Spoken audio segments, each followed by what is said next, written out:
Nyamburko machielo chako yudi e kar dak ma Migosi e sama chije mitudo gi kuo mageche ichwale do kawuono. Obila ma Kayole ondhi achije 5 mitudo gi weche njore e kuonde dak ma Eastlands e buore Nairobi. Koro wakwayo Kenya Power Siaya branch mar mondo gitem gikelwa transformer ni. Jodak Maasai e Gemiala seyo Kenya Power ewi onge mar sitima kuom koro dweche 7.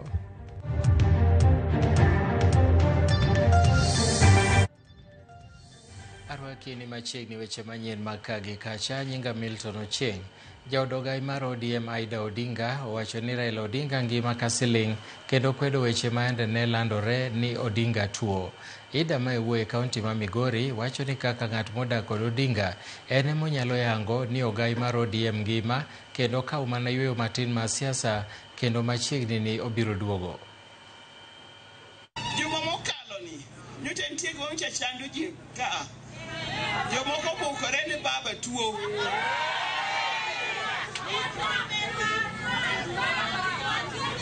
Nebe no racha nyako wacho no da kele bana hospital ma Migori ka. Da kele hospital ma Migori. Baba mosu ongima. Okaw mune yweyo matin.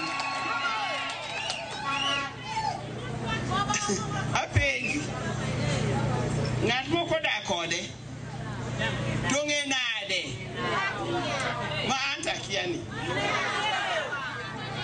Apenjo. Ng'at moko da kode. Donge nade molongo ruokno. Ma anta kia. Gima wacho nu adiera. Baba is okay. Okamano.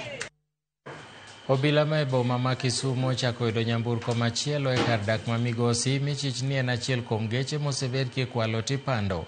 Kamano kelo kwan geche moseyudi chopo 12 ma iriyo tim toka pedha e odachich maduong' mar kuo geche Evans Otieno Meda. Kama ne giyude nyamburko kido ma Toyota Voxy namba KDS 990N. Nonro mar gechego e mbui mar NTSA oyango ni mana gari achiel kende kuom 12 mondhigo e mar achijno ka geche moko 11 wegegi ni oko mar kaunti ma Kisumo. Obila medo dhi mbele gi nonro e sama achije mamoko 2 Michael Mwaga kod Peter Andei ichwale do kawuono.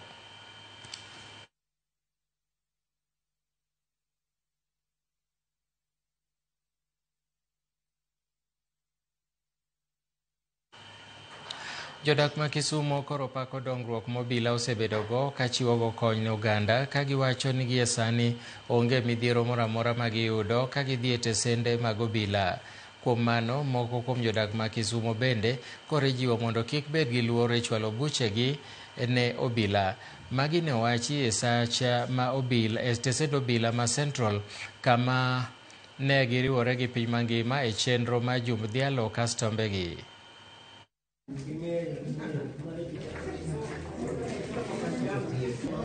Najua.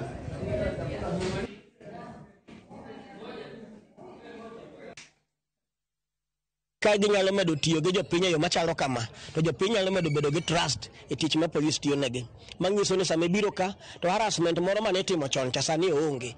Ichiwo ripodi yo makare kendo penj moro amora minyalo penji mi thuolo mar duoko. Kendo kisechiwo ripot mari timi ofisa makawo kes mari no mabiro luwe mos nyaka chop giko mare. Omiyo wan wamor gi Kisumu Central Police Station kaka gitiyo na jopiny e yo maratiro kendo e yo moro man kod ungwana maber. We are hoping that by doing this and other activities that we may be soon rolling out, the members of the public will be free with us to come to the station to make their reports, and the officers here will be able to receive them in a more friendlier way. We are doing this because most incidents of crime are not reported, and there is fear from among us, the members of the public, when it comes to police officers.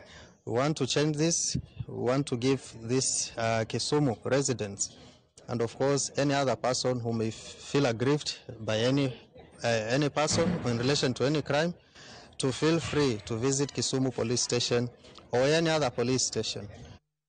Obila ma Kayole e boma ma Nairobi omako jomaunda beach ma Koch mosebedo ka chando oganda e alwora ma Eastlands Nairobi kendo yudogi kod musdola kido mar Falcon pistol gi magina achiel. E apedha manochakore okinyi manyoro kotelie kod kwetho obila beach malidho, achije abich weko nyomaki ka gin kod apiko magisebedo ka gitiyo godo e tayo maundu yo Eastlando. Koyango wachno ero, komanda mar obila e sub-county Manjiru John Owoth nyowacho ni achijego eko ne oyud koting'ore apiko e kinde mane onyisgi mondo gichung' to nyo giwuok ng'wech kendo bolo fuko mar magina piny, kama bang'e jopiny nyogo gigono modino negi. Kutoka Bumani mpaka kawuono saa 3:30 e area mar Kagundo Road machiegni gi Spring Valley. Askari mane nitie patrol noromo gi pikipiki moting'o ji ariyo ma iriembo gi ji adek. Kane gichungogi to gitemo ni mondo giwiti magazine mating'o risasi. So askari wakakuwa suspicious,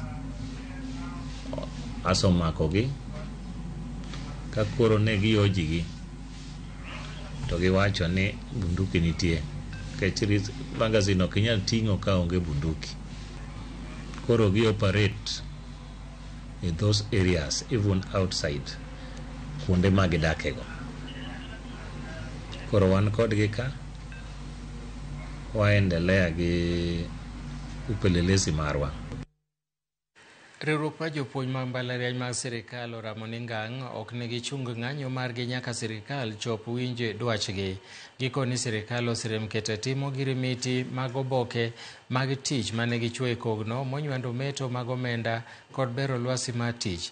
Bende gikoni somo pod biro medo yudo ng'ikruok e mbalariany ma piny owacho kaluwore kod dino it ma sirikal odino godo itgi ne kwayo magi.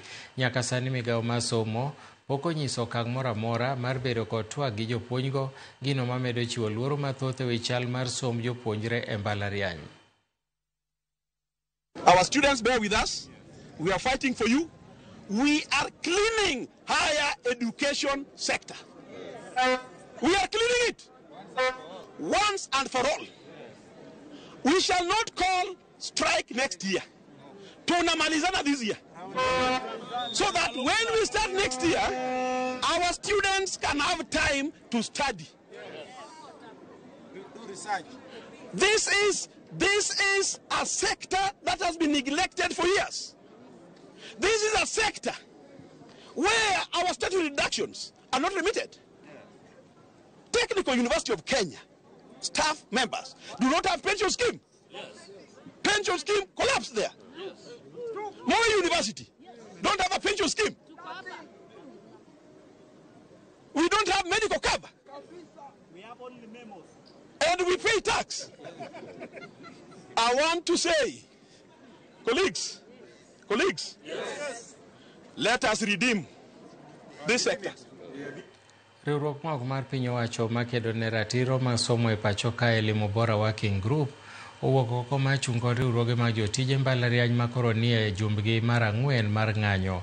E twak mar riwruogno bedo godo kod jofwambo e boma ma Nairobi, gidwaro mondo mi piny owacho owinj ywak riwruoge mag UASU kod KUSU mabandho mahawo siling bilion 8, kaachiel gidwaro mondo mi ochak twak mar ogirimiti mar tich ma higa 2025 nyaka 2029. Ten migawo mar somo juma mokalo nyocha nokoni gisechako twak kod riwruogego, kata kamano chal ka gima ok giwach adieri kaluwore gi ng'anyo ma pod ogo tach e mbalariany duto mag piny owacho e pacho ka. Kawadhi nyime bende en ni jochiw thieth manondiki kod orak e bwo migawo mar Global Fund obago ng'anyo okinyi ma kawuono e nyima apisi mar migao mar thieth. Gilero ni gisebedo ka giketo andika manyien kata contract higa ka higa kuom higni 16 mokalo e bwo Global Fund ka singo mar sirikal osebet ka chiwo negi en ndiko gi e tich e yo mongirore. Gimedo ni gisebedo ka gitiyo to onge chudo ma giyudo ka koro owegi e lwet nono. Bende giwacho ni gik makamago nyicho 100 kuomgi okawo ngimane kod mano mar nyathine nikech midhiero mikelo kod pek kod dak mokalo e yor omenda. Chakre higa mar 2009 to nichulowa under contract. To wasebedo kwa renewe higa ka higa. Kagi chikowa ni ka program orumo to gibro miyowa permanent and pensionable job. To kanochopo higa mar 2024 dwe mar 6 negindiko jomoko kuomwa magimiyo barupe mag permanent and pensionable. To wan giweyowa e lwet counties. So we was 117 of us, but then we have a total of some 22 other people who are recently transited to permanent and pensionable because they work in the national government. So for us who are domiciled in counties, we have been left on our own. Jokanyo mochung'ne bero thidhna mayala e kaunti ma Siaya kwayo od bura mar kaunti no mondo kas okang' mar kadho chik matiyo gi lowo mathidhna mondo mi omigi thuolo mar dhi mbele gi bero thidhna no ka giseyo od bura no kuom ywayo chenro makamano. Kokalo kuom jakom margi George Spencer Wambia, giwacho ni ywaruok makamano oseduoko piny okenge mag dongruok e kinde ma kaunti ma Busia ma bende ni kod chenro machal kod mano to en osekadhi chikego kendo tich dhi nyime. Gikwayo od bura ma Siaya mondo kas chenro mar kadho parono kaluwore gi deko kode biro medo ywayo chenro mag dongruok chien. Kinamasi cha Yala ni kikubwa, kiko kwa kaunti mbili, hiyo ni ya Busia na ya Siaya, but tuko na issues mingi pale ndani. Kama saa hii kuna madhara ambayo inafanywa kwa sababu sisi kama wananchi ambao wana reside within Yala Swamp tulikuja hapa na kitu inaitwa land use plan, yule mwelekeo wa kutumia kinamasi cha Yala Swamp. But sasa unapata kama kule Busia hiyo policy document imekuwa passed pending implementation, lakini wamekataa tu kwa ile kwa maksudi. Koro wakwayo county assembly ma Siaya mondo okale kaka chik. Kagise kale bang'e wabro kete tich land use plan. Land use plan ni kosekete tich to bang'e be kendo wabro bedo ni ibro luongi ni Ramsar site. Ramsar ni en gino mabro miyo itiyo kod thidhnano ma ji duto modak e alwora kanyo, obed jaket mwandu, obed jogo modak e alwora kanyo, obed kata jogo marito le kaka wan jogo marito le, duto bro yudo thuolo kendo joket mwandu mopogre opogre bro biro. Koro nyocha wasetemo warom kod jotendwa gi, wanyisgi ni gima ber goye uru gini kogno, ung'iye mondo wache chenro mar assembly ka en gima ber to mondo kale obed achiel kuom chenro mwango mag development. Jodak Maasai e sublocation magem e sub-county magem Yala obago ng'anyo ka gichwalo ywak ne Kenya Power ewi onge mateko stima mosebedo kuom thuolo ma dweche 7 mokalo. Jodago wacho ni onge ma sitima nochakore bang' muoch mar transformer dwe mar 3 higani. Giseyo Kenya Power kuom golo transformer no to nyaka sani pok giketo machielo, gino ma giwacho noweyo miere kod ohelni e mudho.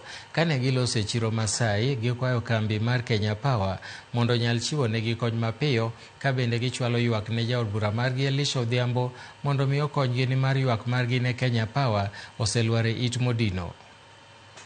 Wasebedo kod shida mokalo ka kod kache wach mar stima. Stima osetieko dweche 7 kapok wano kar ka ndigo, omiyo arita mar kwe ma gweng'wa kar ka ndi ok ber no ahinya. Nikech ka stima nitiere arita kwe nyalo bedo maber. Lakini nitiere shida moseyudo kata ka liet otimre kar kae, ji wuok kuonde mopogore opogore ka hinyo kuonde kichete mar kwe. Arita mar kwe gima kelo ka diga en stima. To stima wakwayo e gweng' mar Asei kar ka ndigo, kada mbunge da bedo ni winjowa maber. No kawo transformer ni bodwoknwa transformer osebudho. Koro wakwayo Kenya Power, Siaya branch mar mondo gitem gikelwa transformer ni kapok otieko dwe achiel. Nikech kotieko dwe achiel to koro ibro kawa joma richo to wan ga joma beyo mar well organized. Koro wakwayo mondo ukelwa transformer ni.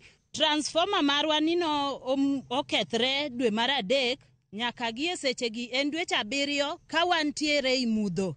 Koro wantie gi chandruok e seche mag uso ka sa achiel no ema wayudo ga customer ma nyiepo. To ka koro sa achiel no wase pak gige wadok dala, to dala no bende kuonde mwakale gin siding ma ler onge. Takwayo jotelo ma otelonwa giluwe wach mar stima mar mondo bi e gweng' kae mar mondo mi waendelea kod tij mar welding.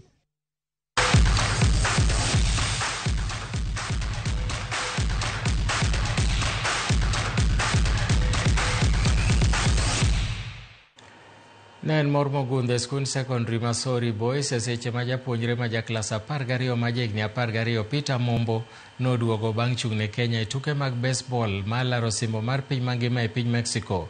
Mombo ma en achiel kuom jotugo ma Kenya nodhi e piem mar piny mangima no dwe mokalo. Tim mar Kenya notieko e thuolo mar 5 e tukego kendo bedo namba 1 e kind pinje mag Afrika. Kata obedo ni noyiere kendo dhi chung'ne Kenya e piny Italia, Mombo wacho ni ne ber kodok e skul mondo ikre ne piny maduong' ma higani. Okwayo sirikand Kenya mondo olos lwasi maber ne jotug baseball mondo mi giyud kaka gitimo rako ne ikruok ne tuke mabiro.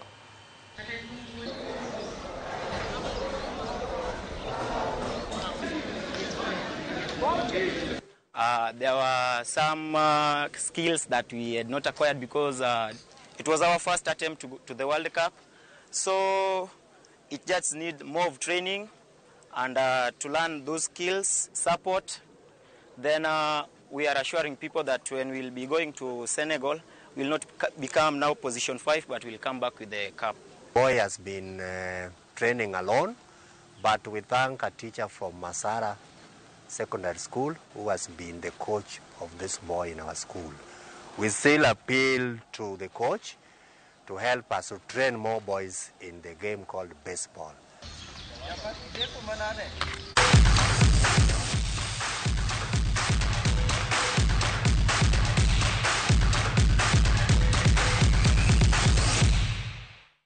Mago emane waikonu e weche manyien maka gi kacha. Wadich mokale odwa mar fwambo gi keyo ka bende koromo sa 1 wabro duogo gi weche manyien mag ang'ich welo to sa 3 weche manyien mago imore. Oriti masani nyinga Milton Ochieng Awuor.